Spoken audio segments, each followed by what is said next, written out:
Chapter 2.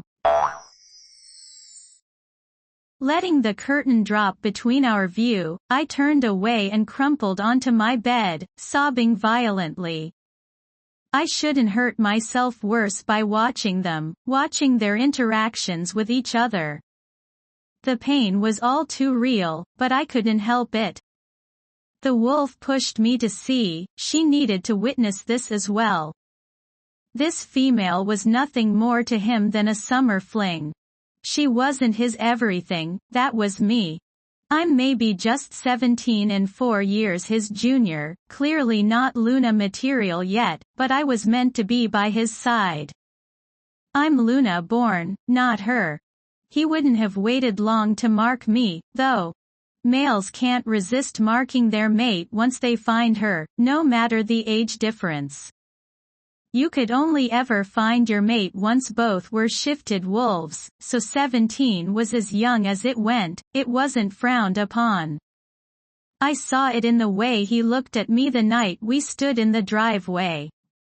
He wanted to mark me, but the thoughts of the pregnant female wouldn't let his wolf ascend to claim me. I'm glad he didn't, I wouldn't want to be stuck in that mess. He brought her back home with him. She could have stayed in her own pack, but my mate was too much of a gentleman, so he brought her here, never knowing that I would be here waiting. Another round of sobs racked my body as hot tears drenched my pillow. My chest felt empty. The place where my heart should be, it ached. He took that with him when he sniffed me out and told me everything that had happened once the pack members went back to the celebration, my first shift celebration. No one knew what he'd done that night, but they all recognized I was his. The beta's daughter was their alpha's son's mate. It was a time to rejoice, two strong bloodlines promising strong heirs in the future. A knock at the door stifled my cry as I hid my face under the blankets, waiting for him to go away. I could smell Deacon's scent, my best friend, and his younger brother. Nova, I know you're in there. Open up, I brought you something. His semi-deep voice called out. Deacon was my age, 17. We had always talked about the what-ifs if we were mates and prayed to the moon that it wouldn't be so. We were more like siblings than anything, but now I wish it had been different. I could smell the food permeate through the door, making my stomach roll in a wave of nausea. Food wasn't something I had been indulging in the past few weeks. My stomach couldn't deal with the process of breaking down and digesting because that was what my broken heart was currently doing to my soul. I'm not hungry, Deacon. My weak voice was hoarse and raspy from crying so long. I couldn't let anyone see me like this, especially him. I heard him sigh through the door and then the sound of metal jingling before my door popped open. I sat up gaping at him as he walked in with a warm smile, plate in one hand. Figured you'd say that, but Dad wants you to eat. He said it's an order. He sat the plate on the nightstand and sat beside me on the bed.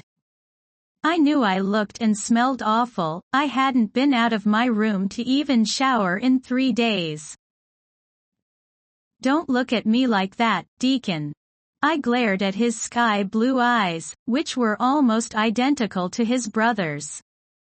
He frowned. Like what?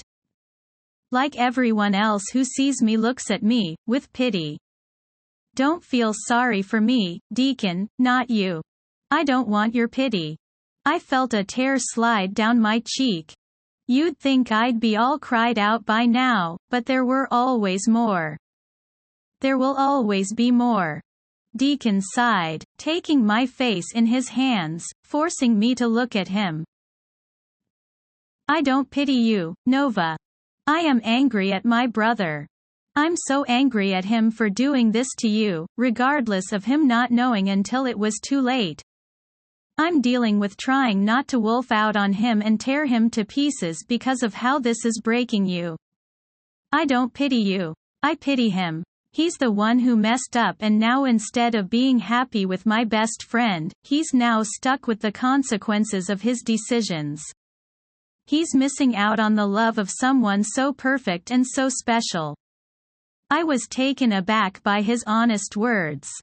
He wasn't just being nice. Thank you. It left my chapped lips in a whisper before he brought me into a big hug, arms locking me into him from behind. I breathed in the familiar comforting scent, but his scent lingered, layering in between the woven pattern of Deacon's own scent. I couldn't help but pull away as my insides clenched. You smell like him, was all I could say.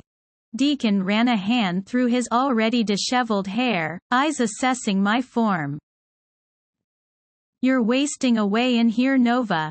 You need to eat something, maybe take a shower. The pain in his eyes was evident. If you want, we can go down to the lake, just me and you, like old times. We can get in the canoe and just go. We can talk, or we can just be silent, but I want you out of this house today. His tone gave me no room for argument. I knew he was right, but my heart just wasn't into it. All I wanted to do was lay in bed and cry, that's it. Eat. Alpha's orders. He pointed at the plate on my nightstand. I took the plate, eyes scanning over the barbecued ribs. The same ribs he put on his pregnant female's plate. I can't. The tears welled in my eyes once again.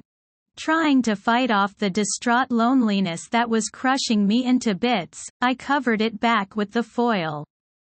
Deacon snatched the plate out of my hands, ripped off the foil and filled a fork with potato salad. Thank you for not choosing the ribs. He held the fork to my lips expectantly. Giving into his hardened gaze, I opened my mouth, allowing him to place the food in, and I took the bite.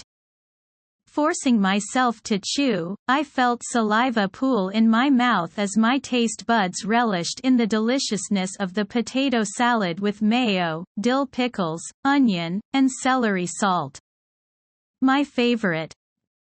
Good girl. He grinned without showing his teeth while patting my head. I managed to swallow and my stomach thanked me. Still tensed up, it managed to let the food settle. I allowed him to feed me the rest of the potato salad and a few bites of baked beans, refusing the barbecued ribs. My stomach was full, more full than it had been in 2 weeks. Come on, get up and go get a shower.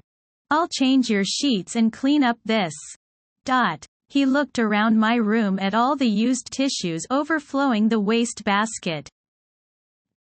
Mess. I stood on wobbling legs. My pajama shorts were large on me now and my t-shirt sagged in places that used to be tight. I've lost too much weight being locked away in my room, dying of a broken heart. I walked into my ensuite, silently thanking the moon that I was fortunate enough to be the beta's daughter. Only the beta's family and the alpha's family had ensuite bathrooms in their rooms. I couldn't stand having to go to the communal shower. I just couldn't cope with the thought of anyone seeing me like this, or seeing the pity in their eyes. It was too much. Closing the door behind me, I turned on the shower and stripped down, getting into the ice-cold water before it had the chance to heat up. I was numb anyway, I didn't even feel the shock. I sank down to the shower floor and let the sobs rack my body. Not knowing what the future holds, just knowing the present, it kills me inside. I don't know her, I just know she stole something from me that was supposed to be my happy ending, my life. She stole my life, and I can't even fight her for him because she's carrying his future, the future that was meant for me. This was my fate.